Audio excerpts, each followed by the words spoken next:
We do turn now to a story breaking overnight. Facebook's Mark Zuckerberg claims he was pressured by the White House to censor content related to COVID-19 during the pandemic.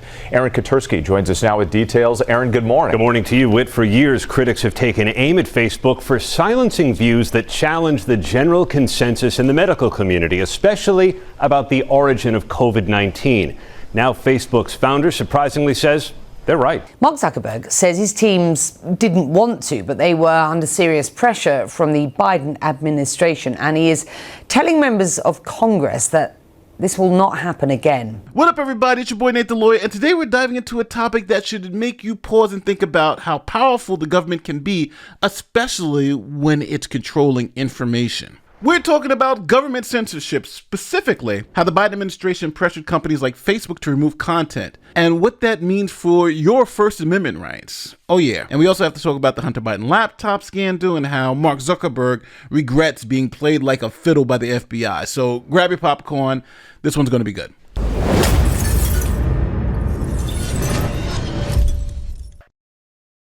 All right, let's break this down. The First Amendment of the United States Constitution guarantees us the right to free speech. But what happens when the government starts pressuring private companies to censor content?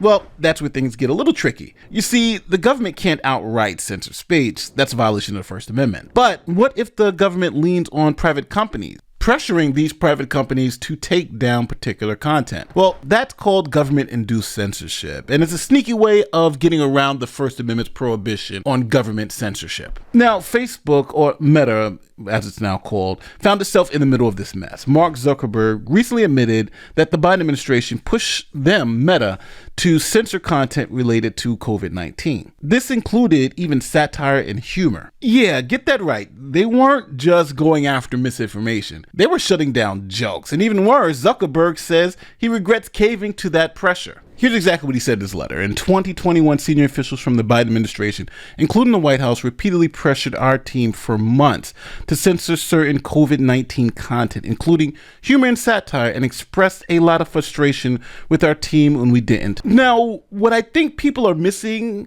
is that the US government was pressuring Facebook to stop people from telling jokes online. How petty could you get?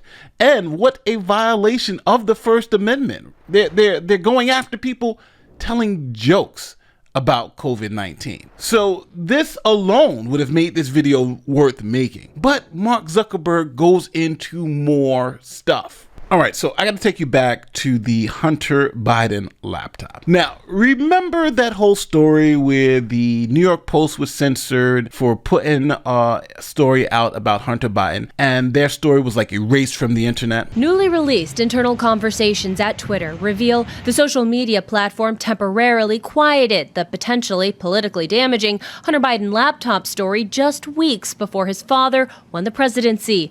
The suppressed New York Post article from October of 2020 disclosed emails on Hunter's laptop allegedly connecting Joe Biden to his son's international business deals.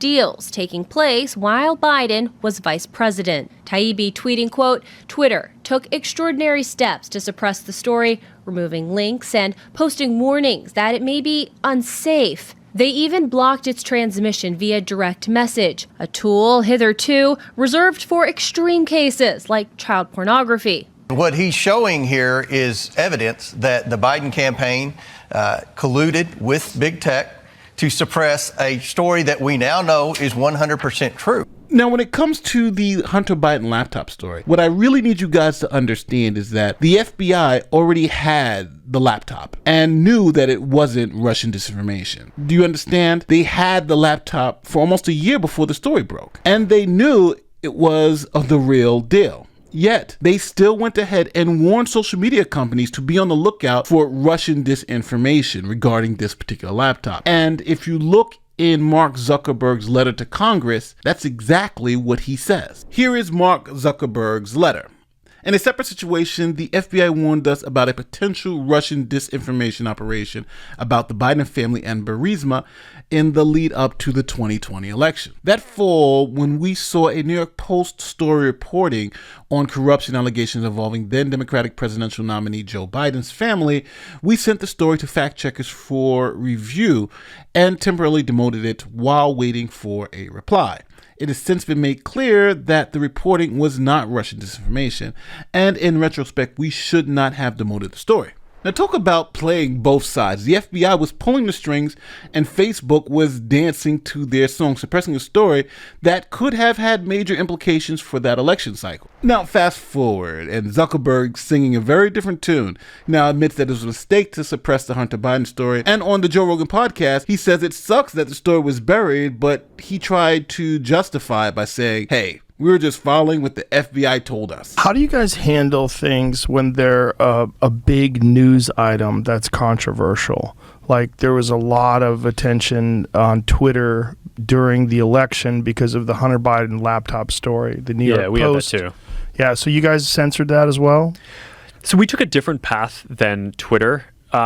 Basically the background here is the FBI, I think, basically came to us, some folks on our team, and was like, hey, just so you know, like, you should be on high alert. We thought that there was a lot of Russian propaganda in the 2016 election. We have it on notice that basically there's about to be some kind of dump of that's similar to that. So just be vigilant. The distribution on Facebook was decreased, but people were still allowed to share it. So you could still share it. You could still consume it. So when you say the distribution is decreased, it got shared. How does that work? It basically, the ranking in newsfeed was a little bit less. So fewer people saw it than would have otherwise. Hey, look, if the FBI, which I still view as a legitimate institution in this country, it's a very professional law enforcement, they come to us and tell us that we need to be on guard about something, then I want to take that seriously. Is there regret for not having it evenly distributed and for throttling the distribution of that story? What do you evenly distributed? I mean, evenly in that it's not suppressed. It's not. Yeah. I mean, it sucks.